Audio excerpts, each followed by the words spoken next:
பார்த்துட்டு இருக்கவங்க நினைக்கலாம் இவன் தான் எங்கே அடி எங்கே இருக்கான் அப்படிங்கிற மாதிரி. நம்ம கவர்மெண்ட் ஜாப்பே ஈஸியாக இருக்குன்னு சொல்கிறாங்க. நான் வந்து சின்ன வயசில் நைட் டைம், அதாவது இரவு நேரம், அந்த நேரம் தான் டியூஷன் போயிட்டு வந்து கேடிவியில் அடிக்கடி படங்கள் நிறையா இதெல்லாம் பார்ப்பேன்.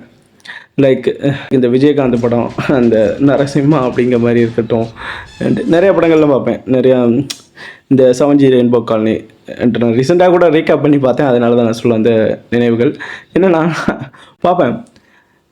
என்னடா இப்படி சர்வே பண்ணுறான், இது இப்படிலாம் இருக்குமா, இதெல்லாம் நம்ம பார்க்க அப்படி இருக்குது, நம்ம ஆனால் வளர்ந்தோம்னா ஈஸியாக வேலைலாம் கிடச்சிரும் அப்படிங்கிற மாதிரி எல்லாம் யோசிப்பேன்.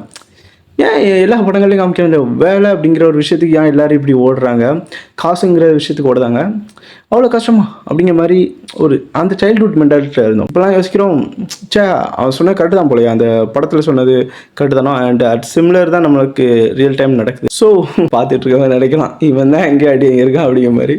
ஸோ நான் அடி வாங்கல அது ரெண்டாவது விஷயந்தான். நம்ம கவர்மெண்ட் ஜாப்பே ஈஸியாக இருக்குதுன்னு சொல்கிறாங்க.